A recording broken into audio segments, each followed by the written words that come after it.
Welcome back to the Blue Door Pub Thunderdome for another Bull and Girls and Minnesota's 87 the best daily podcast, a show about everything and nothing, coming right at you 5 days a week. Sitting shotgun with me is going to be Jessica Kleinschmidt, her of the baseball fame. I almost choked to death. I got a brand new branched chain amino drink, Optimum Nutrition. It's the blueberry lemonade. It's amazing. Yeah. Jessica Kleinschmidt coming in. Tell a friend, spread the word. iTunes, Stitcher, radio. It's going to be a fantastic time. And Jess, if you don't give her a follow, or if you don't follow her, you probably should. She's at Kleinschmidt JD on Twitter. And I love her personality. I love the combination that she brings of, being a real person. And you can always tell when someone's putting on a front, right? When, the personalities you see on YouTube or in sports, or when they're really trying to be something that they're not. A person being genuine, it's really easy to tell when you're being fed BS. And, with Jess, I love that you can tell that that's her actual personality. You can feel her passion for baseball and the game. And, getting in on the ground floor on Jess right now. And she's going to be big. Like, I have a really good feeling. I feel like I have an eye for talent. Yeah, something like that. But, she's going to hit it big. So we'll have her in 2 seconds here. But also, Soda Stick Co. Speaking of huge, speaking of getting in on the ground floor, their football-inspired line, the MinnesotaTroth.com. Hit it up. You've seen the skull hats, the skull hoodies. Amazing. Yeah, I wear my black skull hat pretty much every day. And I've gotten into the trucker. Do you remember when trucker hats were really big? Like Von Dutch and like Ashton Kutcher and Paris Hilton run around. Nah, that's stupid. These are modernized, and I love it because I have a head that sort of vacillates in size. So fitted cap, pain in the ass, especially if you wash a fitted cap and then you're kind of SOL there. So I like the snapbacks, I like the trucker style, and I love the skull design. Hit it up, Soda Stick Co. And if you use promo code PURPLEFTW, you get free U.S. shipping. Free U.S. shipping. And they got sales going on all the time. They got a massive one going on right now. The MinnesotaTroth.com. Hit it up, our friends at Soda Stick Co. All right, let's get Jessica Kleinschmidt up in the building. And coming back into the Blue Door Pub Thunderdome, we have, first-timer, Jessica Kleinschmidt. Very elaborate stage name. National baseball writer, personality. Follow her on Twitter, except you probably already do, at Kleinschmidt JD. Jessica, how the heck are you today? I'm good. How are you? And thank you. I worked really hard on my stage name. My parents worked really hard on my stage name. So yeah, well, I always thought it'd be funny, like if my name was like Jet Duke or something like that, and then I took on a stage or radio name like Thomas Pachanga or something random. I like it. Yeah, I always think about it because like everybody thinks that I should change my last name because it's so long, but I think it's so unique and I love it. And people have thrown out some weird stuff. I've always liked the name Jackie, but I was like, no, I don't need to change my first name. It's my last name I need to change. But I never come up with anything because it's just like, my name's so unique. Why change it, Yeah, and it is good with branding. And plus it's, as far as German names go, long German names go, it's relatively easy to spell. Exactly. It's just Klein and Schmidt smushed together. It looks way intimidating. So when people read it, like I remember when I was in school, like the teachers would just pause when it was the K's and they get to my name and they'd be like, and I'm like, oh, that's probably me because I'm sure it overwhelms you. And I just say it and they're like, oh, that's not so bad. And it's really not. That's everyone's reaction when they actually listen to one of my shows. They're like, oh, that's not so bad. Right. Yeah. Well, since you're into baseball, you could have as an homage to Connie Fox, you could go Jessica Fox, except that kind of sounds like a porn star. It does sound like a porn star. That's like my biggest fear is no matter what name I change it to, I feel like somebody would be like, oh, that sounds like you're in a late night Cinemax movie or something. And I'm like, not really the look I'm going for. So, well, you can use it to get ahead. A number of people in the industry have done that to get ahead. Is that how it works? No, you know what? I should just do that. I'm sick of the freelance life. Why people just do it? There's a very specific example that I know that we're both thinking of, except I don't want to say it on here because I don't want to put someone else's trash on the air. But yeah, we'll move on to something different. Right. So, but why don't you tell the listeners your story about how you got started, fell in love with baseball, started working your way in the media, Take us back. Yeah, so I've always actually been in love with baseball. My parents are to blame for that. They wanted us to get involved in something, whether it was sports or just an extracurricular activity. We moved to a new town, and my little brother played baseball, and I was just kind of like figuring out what I wanted to do. And they actually needed a fill-in spot. And so I filled in, and I was instantly in love with it. And I threw the ball, and everybody was like, dang, like, where did she get this arm? And then the next thing you know, I'm playing baseball, and we're getting super serious about it. You know, my dad was coaching. My mom was helping out, like, in the snack bar or any of the extra stuff that we did. And then my little brother really became serious about it. And he actually got scouted by the Yankees a little bit, some pro teams when he was in high school, and just never really picked up on it. And, you know, I was still playing, but I switched to softball. But I really just fell in love with the romanticism of baseball. And it was the year when I really started following the Open A's for the first time. And that was the Moneyball year. And my dad was really proud, like, yeah, he was like actually like excited I was following it. You know, they're a Baltimore Orioles family. We're all born in Baltimore. So they didn't want to push sports on us. They really wanted us to love sports because we genuinely loved it. And that was what was really cool, you know, not just sports, but, you know, religion and, you know, sexuality, everything. They wanted us to like figure it out on our own as opposed to forcing us to do what they want to do.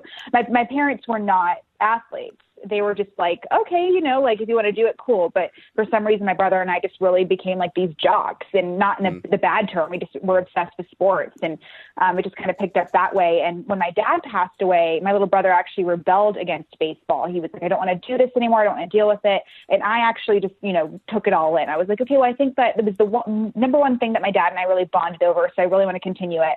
But I didn't really know how to get involved. You know, being a woman in the media, in the industry, you're not going to be able to play.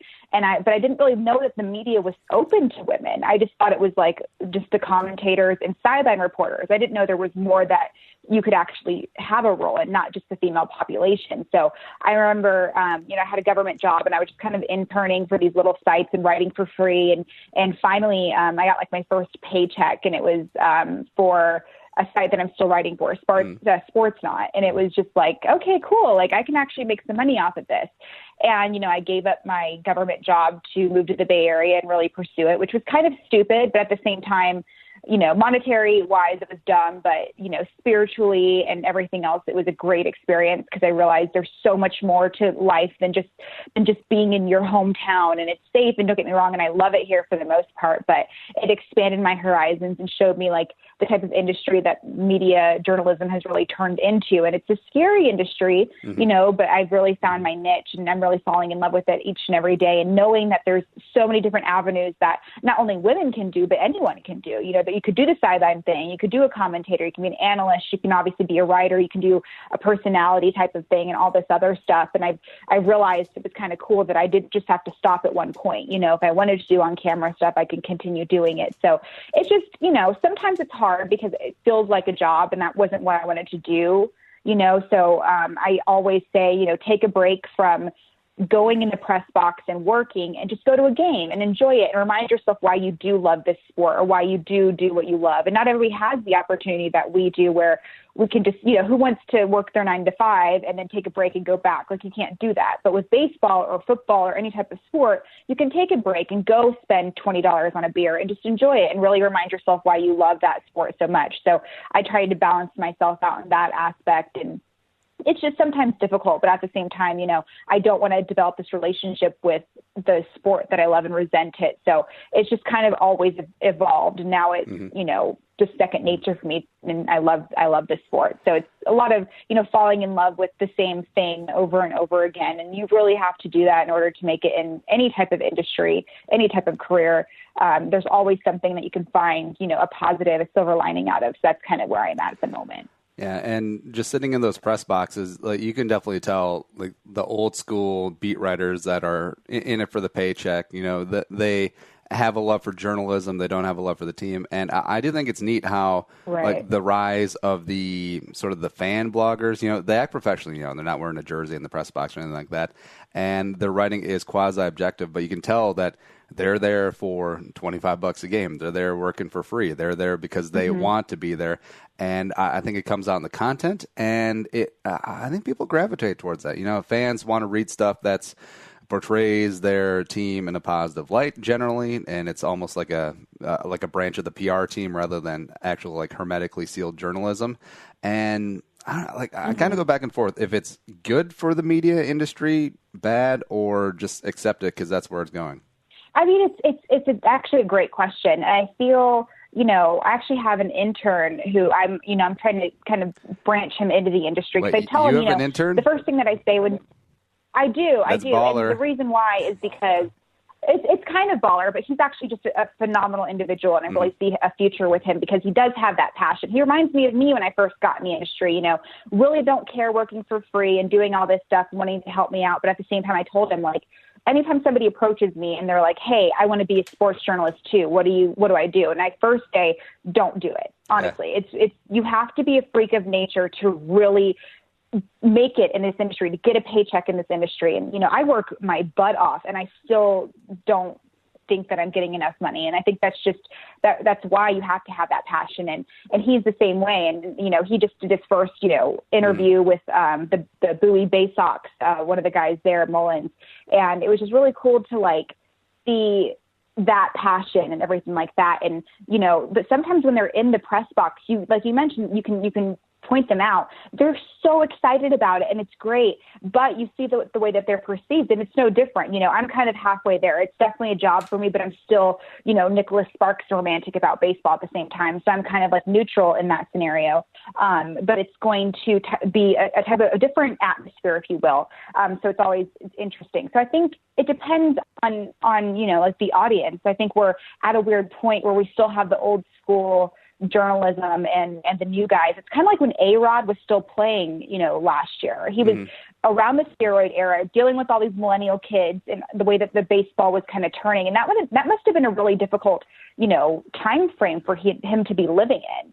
So that's why I kind of, feel bad for the older guys, the younger guys. I'm kind of stuck in the middle, and so I kind of get like both sides of it. So I think it's a good thing, but I also think it's, it's going to be an interesting transition. And, the way that most media is changing, whether it's, Facebook Live and social media and everything like that. Was it you that wrote, you could see an actual show creating revenue just by social media alone, like a Facebook Live video or an Instagram? Yeah. So I really think that modern technology is kind of freaking a lot of things out. Like, I think the written word will always be around. I don't think it will always be appreciated. And I think that's what a lot of people are scared to admit. Like, oh, okay, yeah, it's great. All these things are happening, but we're in that middle of the realm in this industry, and it's always changing. You see the ESPN layoffs, people that are writing for papers for years losing their jobs, and it's kind of scary because the one thing that I've always felt confident in is newspapers, not necessarily because of the job factor, but I could always trust a newspaper, and that's even in sports, so that's definitely something that's ever changing. But I love, I'm glad that there are still kids out there that are passionate, not just about sports, but freaking anything these days. They're not just glued to their phones and not understanding what's going on, or just Twitter trolling because that's what they think sports journalism is, and it's not, so it'll be interesting to see how it computes, and I guess we'll go from there. Yeah, I think journalism in sports specifically will, like the good stories, like the feel goods of, the kid coming up through single A and triple A and then making it, and his story, like his mom is sick and he's doing it for her, and she got to see his first major league debut before she died. Like those sort of stories, the humanistic stories, will always have a place in sports and in regular journalism as well. But I feel like the hermetically sealed, who, what, where, why, and when, the game recaps and stuff, like the AP is already writing those with robots, it's scripts. And I feel like eventually that'll get phased out. But, the people who have been in the industry writing gamers for like 30 years, I mean, they're just going to have to adapt, unfortunately. Right. And it's been like just interesting. Like we're bringing more fantasy sports into it, and a lot of people still aren't understanding fantasy sports. I can't tell you how many times I say DFS, and somebody will just be like, "What the hell is DFS?" And it's like, okay, we're not quite there yet. That's okay. But at the same time, like I'm all about. I used to hate like people who weren't hardcore, baseball fans, and now I'm like, if you're a bandwagoner, I don't care. You're bringing money into the sport that I love, or if you don't understand the sport, you're just there for the booze, which is dumb because they're expensive, but whatever. Or you have a crush on Chris Bryant. I don't care. Come to the game, bring them all out. I don't care, but just do it and do what you have to do. And I feel like we're trying so hard. And me personally, as a journalist, my goal is, if you're reading my article, I don't want you to just like baseball. I want you to be like, oh, I wonder if she wrote anything in here where there's something else involved in that I could be of interest in. And that's the one thing that I have a personal goal is I want people to fall in love with every aspect of journalism, not just because she writes about baseball or she wrote that cute little millionth article on Tim Tebow, which has weirdly been happening to me this season. I don't understand, but people are just pitching me all these Tebow articles, and they love them. People love that crap, and if that's what they love, that's what they love. But there's certain articles, like if I write like a Fangraphs type of based article, I know people, like my best friend Courtney's not going to want to read that. She doesn't care, but it's just kind of what you're going to do, and that's kind of my aspect. But at the same time, like I know people go to a certain journalist. I know Courtney, and she is hardcore into the sabermetrics. She is. We love her. Yeah, she married a Yankees fan, so she's, I guess it could be a worse type of fan base to be involved in, but she's really embracing, she loved Derek Cheater Week and embracing Didi Gregorius and all these guys and everything like that, because he spent a lot of time in Reno, so she's excited to watch that. And, but when I go off on a sabermetrics or any sort of analytic type of thing, she's like, Jessica, I don't care, but that guy's name's Coco Crisp, and I love that name, or something like that. I'm like, hey, you know what? She found something she liked, and I'll drag her to games, and she loves it. So it's just, it is what it is, but what can you do? And baseball, I feel like the nostalgia aspect of baseball will always be there. Like everyone remembers, going to the game with their dad when they were young and having a hot dog and cotton candy and all the whole thing. And it's like, oh, Kirby Puckett's pudgy butt was out there doing crazy things. They're like, that's my memory, right? And even though Me too. and even though I've much more drifted towards the NFL primarily, and baseball's taking a back seat. Like when my kid grows up, I'm going to take her to a Twins game and develop those things, because it's almost more like being at the ballpark is an experience, and the game is actually kind of secondary. I totally agree. And that's why I love the press box, is you get the best of both worlds. Is you can watch it on the screen, but then you can actually be there in the moment and everything like that. And you're also hearing people yelling out stats. It's like the perfect, scenario. But sometimes you want to separate yourself. And I agree. For me, when I actually go to a game, it's more of the social aspect of it. And if I do go to a game, I'm rarely going to bring somebody that I don't want to spend, company with. And that's not just because if they don't like baseball, that's totally fine. But I want to be able to enjoy the love of my life with somebody that I adore. And that's, most of the time going to be Courtney. She's really the only person who gets it. So it's, you don't have to bring somebody to a game who's obsessed with baseball. Like you mentioned, it's the atmosphere. The food's amazing. Like it's fun. You always have that jerk of a fan who is drunk and always just doesn't know what to yell. He'll just yell out the last name of somebody constantly. Hey, and that's like that guy. And you're always sitting in front of him. Yeah, it's like, oh, wow, and he's wearing a cowboy hat. That's like literally what it is, and it's just kind of what the deal is. But that's the stuff I love, like the nitty-gritty stuff of, like, it reminds you when before you ever witnessed your first baseball game or MLB game, you went to a Little League field, you went to a Babe Ruth field, Junior League, whatever, and it was just kind of that type of scenario. And, rarely do we get to embrace that. But at the same time, it's difficult to bring in new fans because baseball is such a non-progressive fan base. It's the old school guys who love their baseball and bring their kids and that type of deal. And, I've witnessed it firsthand, just walking in the press box. People think I'm lost, and it happens so often, obviously not as much as the ones that I'm redundantly making an appearance in, but it's an interesting dynamic because it's really hard to bring new people into it. But at the same time, if we don't bring new people into it, how are we going to keep this sport afloat, So it's just an interesting type of dynamic that I'm in. So I'm 28 years old, so I'm not super young. I'm not quite at the age where I remember the old school miss because I was a little bit younger then. And so I'm lucky. I get to see the old school stuff and the younger things kind of happening. So it's been an interesting ride the last couple of years. Well, I think Manfred coming in, he does have an eye towards the future. That's something that C-League definitely didn't have. But embracing the younger culture, because they know that that's been the running joke, right? Like the baseball fans are dying off, except maybe the hardcore ones are, but I could easily see them picking up a larger base of casual baseball fans. Maybe some of them are hardcore into sabermetrics, but the notion of having a beer, summer, sunny day, hang out with friends and family, having some great food at the ballpark, and seeing a couple of superstars here and there, like that will never die. Mm-hmm. Right. No, I agree. And I kind of love the fact that they're still going to be there. Like, you see, like, Oakland Raiders fans, wearing more makeup than I ever have in my life. Like, and it's just like, I love that. I love that stuff. And it kind of reminds you why you're doing it. But the new fans, like, you get to kind of introduce it. And what Rob Manfred is doing, I'm super torn on. I don't hate what he's doing, but I don't 100% love it. I actually respect what he's doing. I think he's really taking on a lot and does see the future, like you mentioned, and all of that. But at the same time, it's like, how do you find that balance? I don't know if we ever will. You either have to kind of take it all on or leave it alone. And he's kind of doing both and this and that. But I don't want baseball to be a weird sport that I don't recognize anymore. Don't make it a 7-inning game. Don't mess with it too much where I'm like, okay, cool. What is happening? Or, taking off a few games out of the season. A lot of, I think I wrote an article a few years back saying there was a possible point to take it to 150 games, 155 games.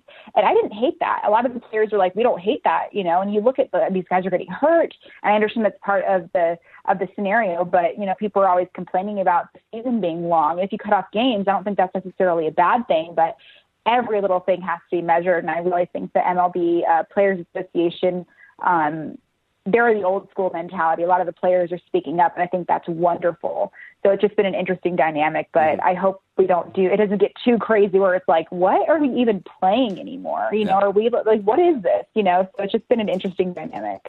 Yeah, and with Manfred trying out these different things, some of it's gimmicky, some of it's shtick, trying to speed up the game. But I do respect, and I think he's got an eye towards eventually, one of the main revenue streams for all these teams and collectively the league is those regional cable deals. The Fox Sports North up here, the Fox Sports West out there. Eventually, those are going to dry up as more people are cutting the cord and the trickle up effect, and eventually those deals aren't going to be as lucrative. They're going to have to find money somewhere. Yeah, no, I agree. And I think that's another thing that he's working on too. And he's putting a lot of things on the back burner, like the whole Pete Rose thing was one that was on his to-do list, but I always wonder what his to-do list looks like. You get elected as the new commissioner, and it's like your to-do list says, will Pete Rose get in the Hall of Fame? And it's like, and then you have to worry about changing the game. And I don't know, it's just weird to me. I would never want that job, to be honest. Really? If it was offered to you right now, be like, Jessica, take this job. We'll pay you $15 million a year for 5 years. Do it. In a heartbeat. Yeah, actually. I mean, I feel like I have a good, subjective or a good, I guess, visual of what it should be. And I don't think a lot has to change. And I would really open up to the players. And the one thing I love about my job is, I'm a little bit beyond being scared to talk to some of the players. And when you're a journalist, you have to interview some of the guys, whether the answers are redundant or whatever. But I really opened a big ear, and, I'm for the most part, compassionate.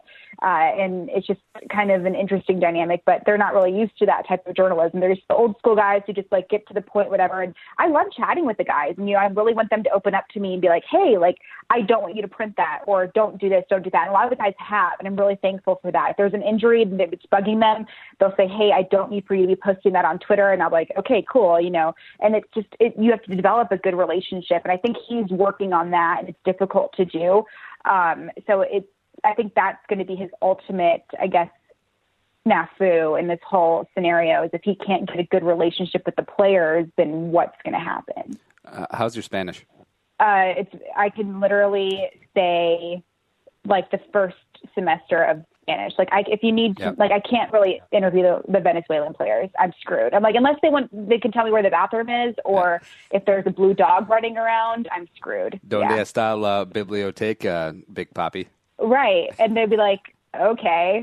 Could you imagine me saying that, where I'd be like, más cerveza, por favor. And they'd be like, okay, well, this girl's crazy. Well, it's, with the relations with Cuba opening up, I think that's going to be the next land rush for Major League Baseball. With all the talent in Cuba. I give it 15 years. I think the Rays will move to Havana. I think it makes too much sense. Ooh, I love that. I actually was asked to apply for a job in, I believe, Puerto Rico, and they were doing a lot of MLB journalism down there because of all the talent and, everything like that. And it's just really cool that we can embrace those players. And I love how diverse, sports is trying to be, and that's with, the different races and the different, obviously gender and everything like that. So they're opening up more, and I think it's wonderful. I really do. And, I think if we can bring it more globally, oh gosh, could you imagine how much talent we'd bring in? It'd be phenomenal. Yeah. Well, as a Twins fan, we do have Max Kepler, the pride of Germany. And you have Max Kepler. Yeah. And you have Jessica Kleinschmidt, too. Oh, well, hey, there we go. That is true. Moving domestically, baseball for a number of decades has been very Hispanic, heavy. That's where the bulk of the talent comes from. What are your thoughts on the sort of dearth, the sort of lack of the African-American U.S. citizen in Major League Baseball? I mean, that's a great question. I don't know really how to be objective about it, and mainly because where I was raised, I didn't see a lot of African American players playing baseball, and that could have just been where I was located.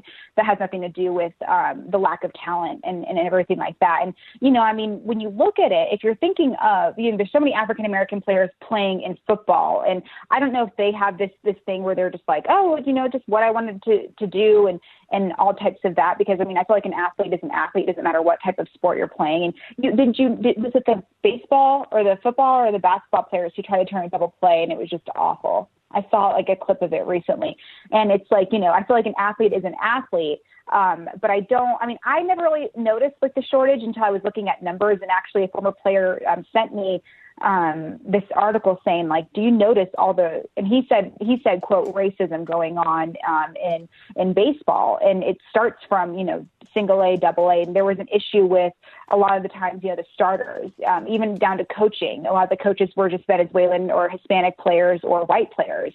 And I didn't, and I don't know if I was being oblivious to it or I wasn't really paying attention, but he made a good point, and it was an article that I'm still hesitant to write because, I get so much backlash on writing about, somebody diving for a ball, let alone writing about a racism type of scenario or what have you. So I never really noticed anything until it was brought to my attention. And I don't really know the steps that could be taken. And I just think that if as an organization, we show that we're open to every type of person, every type of human, every type of individual, beautiful things will happen. And I don't really know what their mentality is, but this former player that I spoke to said since double A and single A, he's always dealt with racism on his team. And that broke my heart because this guy's now an analyst and he's, had a very successful career. And it's just hard to hear that, knowing that these kids in double A and triple A, which is like my forte, because I love those kids, they're getting, treated with disrespect because of nonverbal communication of racism. And it was just an interesting type of thing to hear from somebody who's so well known in the industry. So, they really have to start from the bottom. I don't think that they can't just be like, oh, all of a sudden he's good, Major League Baseball needs to bring it. No, like there's so many other stories that are being written in the lower, organizations, the farm clubs, the minor league organizations. And I feel like if there is any sort of issue with that, it needs to be addressed early on as opposed to right when you get into a major league uniform. And you mentioned that a lot of the African-American youth are being pushed more into football and into basketball. But hey, if I'm a parent whose kid is like Bo Jackson-ish, who's equally as good at football as Major League Baseball, I'm like, like an average jabroni middle reliever makes as much as the best quarterback in the league, and he can play an extra 10 years, and then an extra 5 if he's left-handed. So I'm like, maybe throw the baseball around a little bit more. Exactly. And my thing is like, I guess I don't know what my children are going to be. I'm 5-0. So if I have an athlete, he's going to be like maybe an IndyCar driver. If he's, it's like, who knows? But at the same time, like my parents were so laid back. And I think that's really what helped me was, hey, if you want to play sports, cool. I do get nervous about the football factor. I know a lot of people are like, since I was raised around sports, would I actually want my child to play football?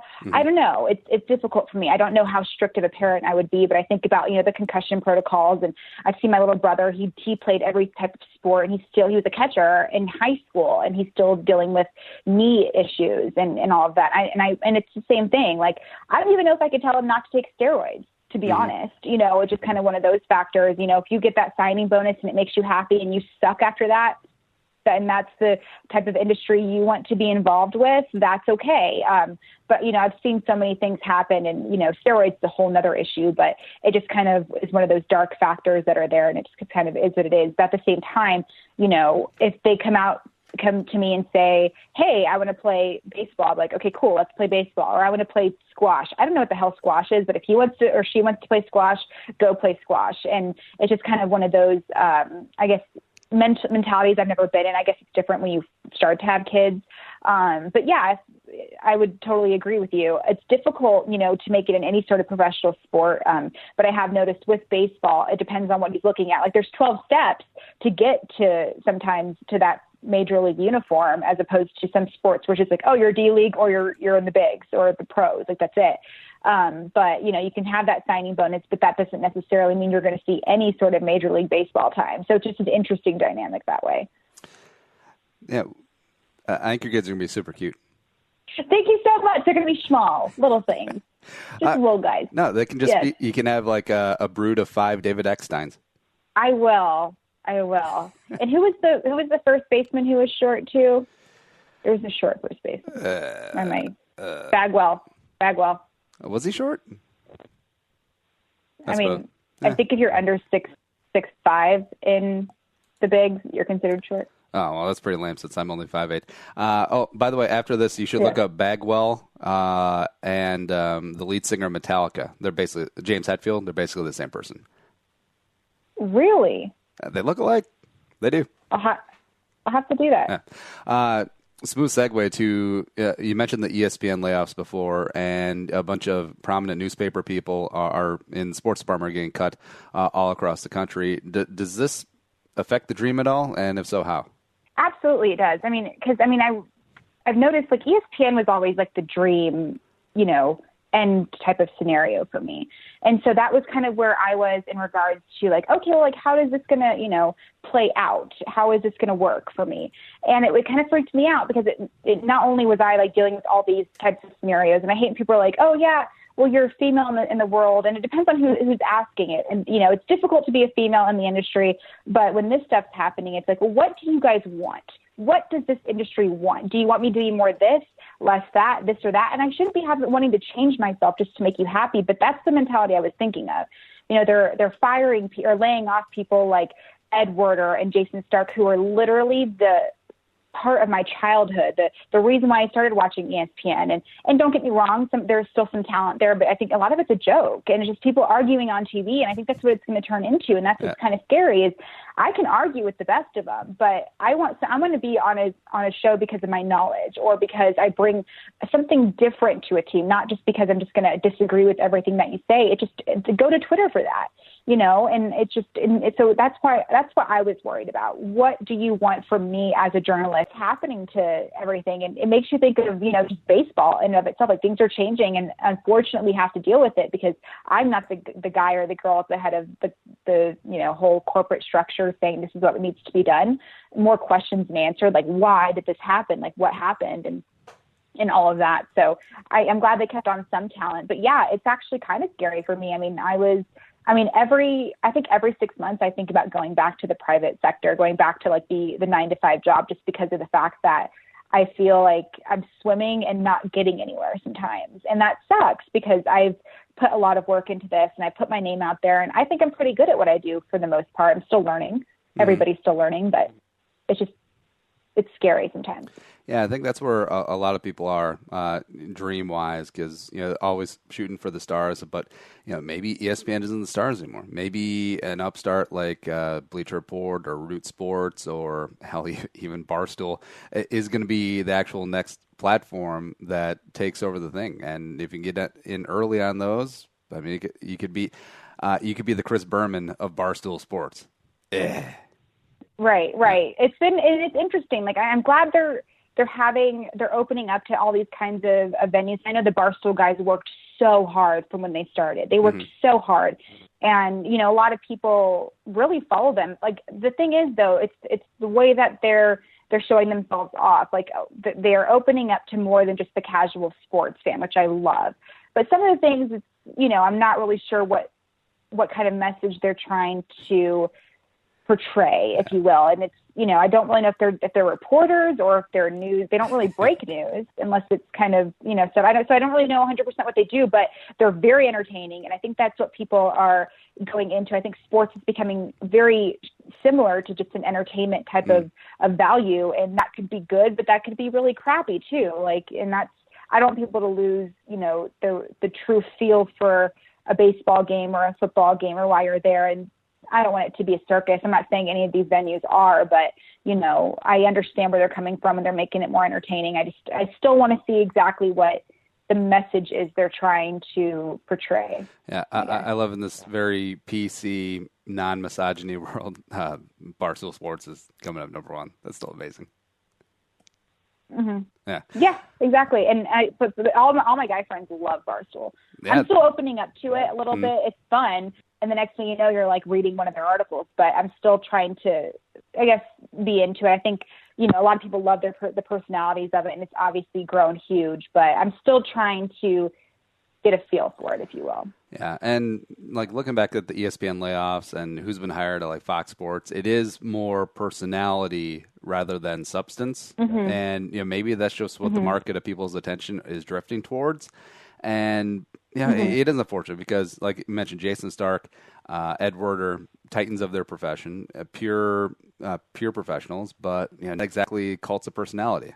Right, exactly. And I wish Ed Werder would show more of his personality because he seems like super laid back, but the guy's hilarious and he has a great sense of humor. Unfortunately, it is, but it is. But at the same time, you know, it's hard to please everybody. And I feel we're in a type of world where people want fast, people want quick, you have to grab people's attention, and it's difficult to do that. I mean, those Vine videos they were 6 seconds or less, like those blew up and then they didn't even work out. And it's just weird to know that like that didn't happen. And, you know, I don't know, nobody's watching TV anymore. It's all on our laptops or through our phones and the internet and everything like that. So it's kind of cool to see how that's working out because, you know, here I am thinking like I've rarely been on a television screen, and I was always nervous about that. But knowing that I could actually make myself out of something just sitting in my room with a backdrop, that's kind of cool. But at the same time, you know, I still want to be able to know that like I could go to a TV station and do something quickly, and I'm worried that's kind of dying out too. But it's just weird. Everything's weird all over the place, and the internet's really blowing up, which I think is great because that's definitely helped my career. But I don't know. I worry that we're going to lose like the love for, you know, just regular multimedia journalism. And going back to the Jessica Fox comment from the beginning, it's like, yeah, you could really make an impact on the internet in your room with a phone and a backdrop. You really can't. No, it was funny though.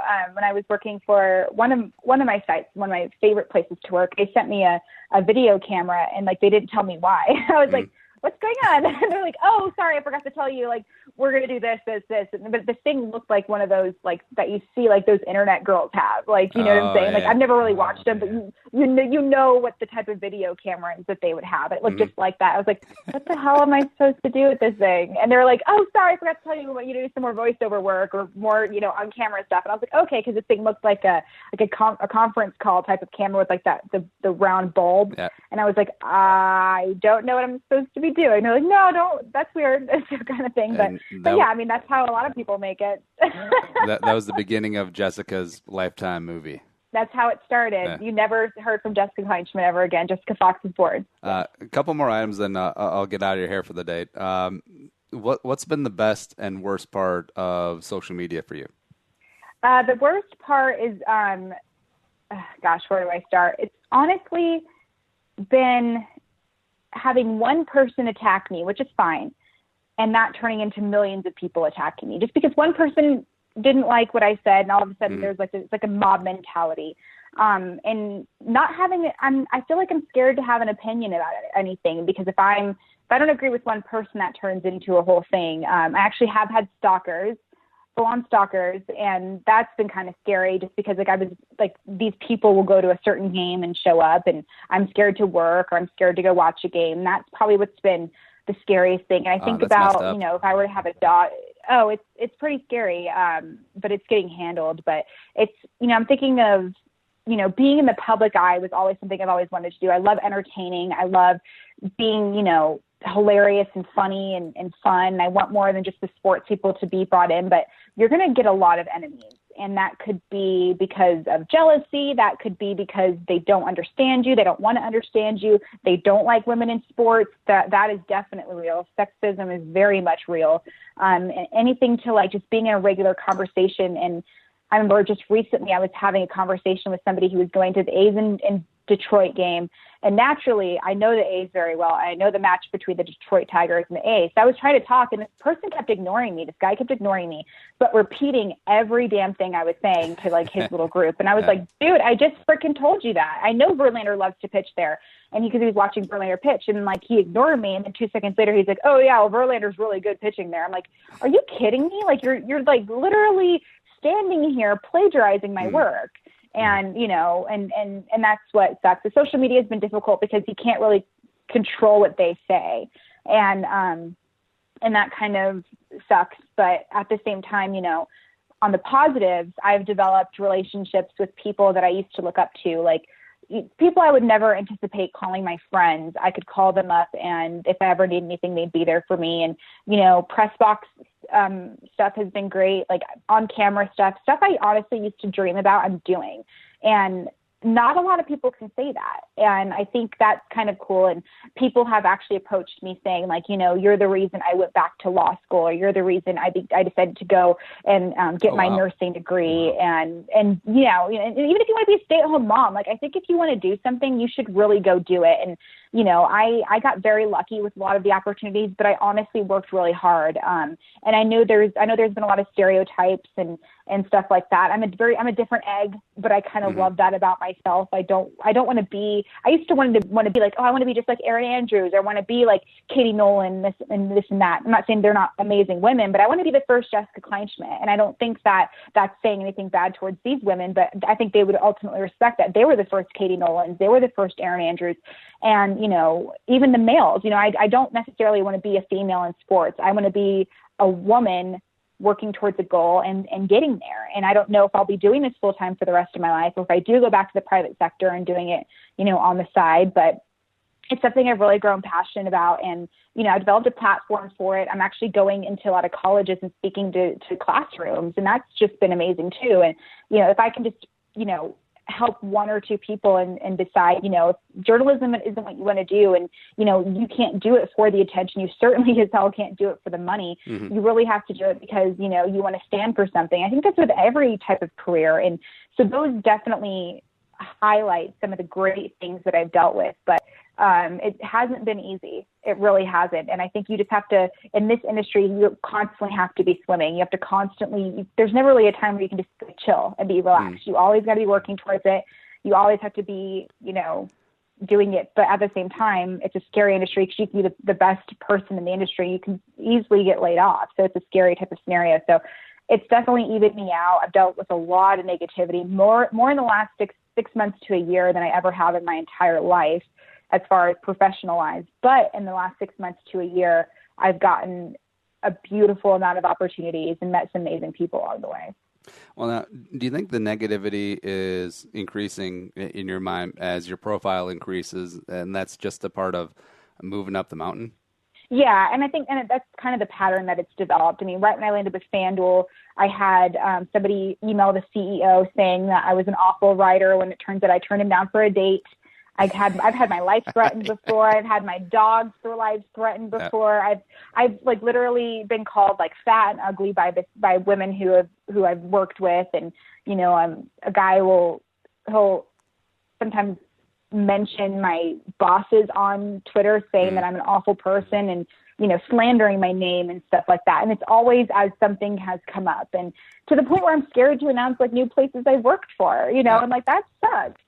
But it is at the moment, every time I've done something new, it just seems like a new person comes out, or somebody I haven't talked to in forever wants a ticket or something like that, which media people can't get a lot of tickets, believe it or not. We really can't. And, and unless I'm friends with one of the guys or his wives, and they'll be like, oh, I'll leave you a ticket for like your friend or something. And, stuff like that kind of sucks. And people honestly think that I don't work. They think I just watch TV and tweet about it. And that's not how this works. You don't get paid that way. You really have to put yourself out there, and there's a lot of behind the scenes stuff and everything like that. But yeah, it makes sense. Every time somebody's successful, or, I get jealous over people when they get like an engagement announcement, or, a baby announcement or a wedding announcement. Like, that's no different. Right. I mean, and so I don't think that that's, a type of thing that's ever going to really go away.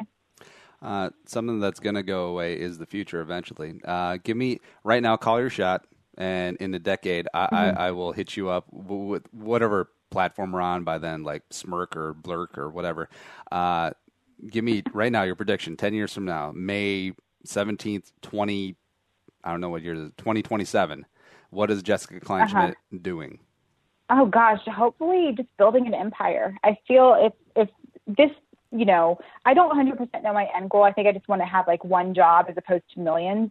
I definitely want to start my own company. And I think I don't really 100% know the details of it, but I want to be able to do that. And it's probably going to be in a multimedia type of thing, because I've learned so much, and, hiring amazing type of people and all of that. But at the same time, I do want to be a mom. I want to be, a wife and all this other stuff. Maybe, I don't know 100% know, maybe that's not my thing, but I definitely want to be able to do it. And I think I can do it all. And, it's really always hard to find that balance, but I want to be a businesswoman, and I want to be able to say, I tried this out, and either by that time, I think I could say it worked out or it didn't. But I don't want to ever look at my children and say, hey, you shouldn't try for that. I don't care what it is, but I want to be able to look at them and not lie to say that I gave this my all. And I really feel like I have. There's days where I feel like I could do more. There's days where I feel like I need to tone it down, but I just want to be able in 10 years to look back at these last couple of years where I really dug into this industry and say, you know what?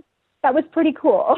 Yeah. So I may not have like a job title at that point. I may be a wife. I may be a mom, who knows? I may have a partner, like, who really knows. But at the same time, like, I definitely feel that I've done enough, and I feel like I could do more. I feel like if I were to retire tomorrow, I did really well with the few years that I gave it my all, and vice versa. So that's hopefully where I hope to be, just kind of businesswoman, living my life, not stressing, and enjoying what I'm giving to society.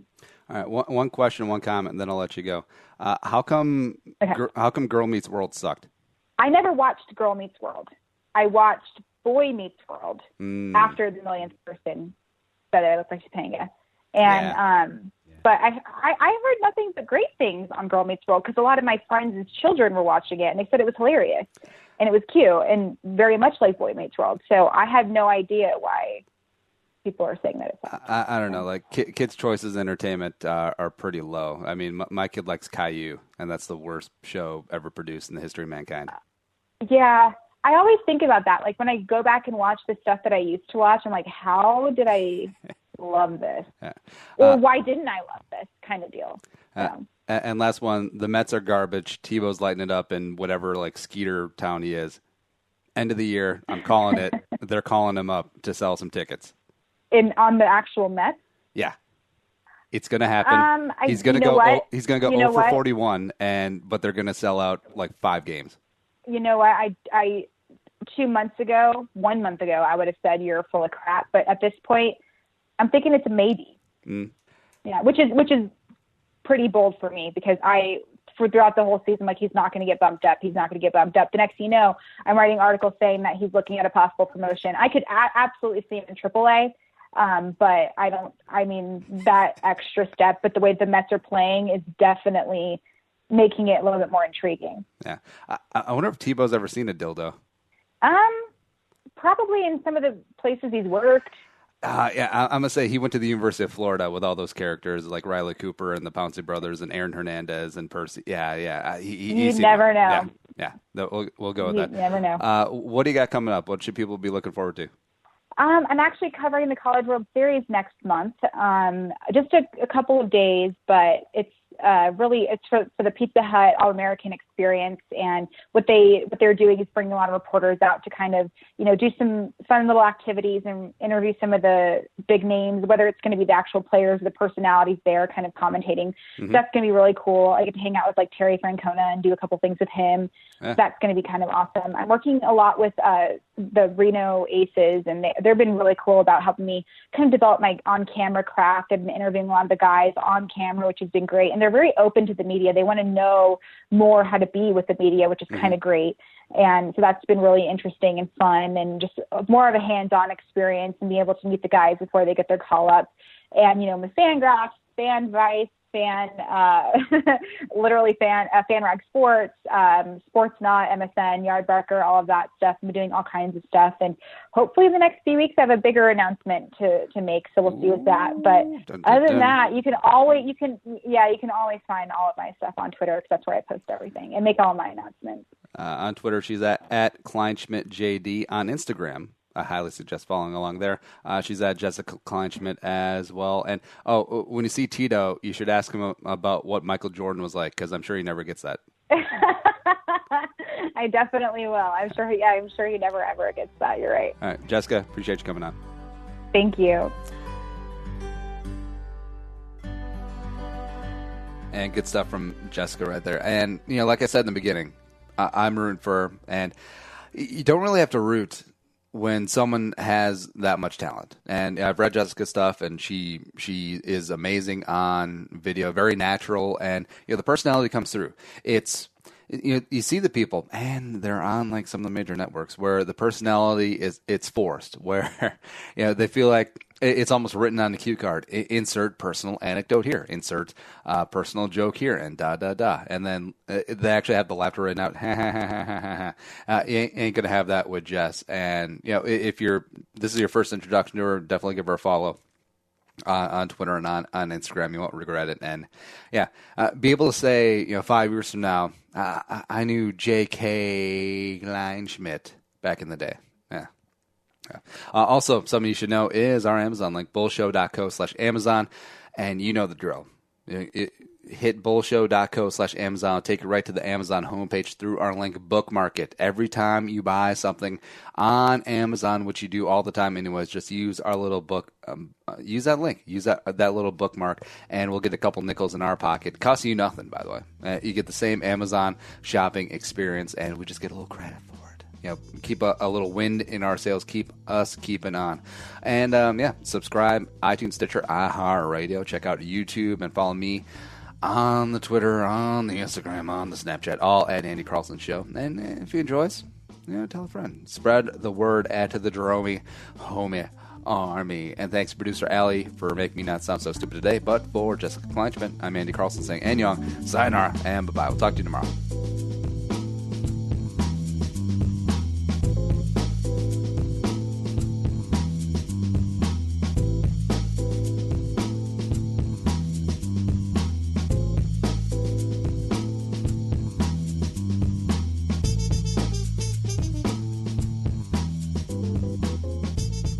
Thanks for listening to Bull with Andy Carlson, Minnesota's 87th best daily podcast. Download the show on iTunes. Everyone's middle name is Jerome.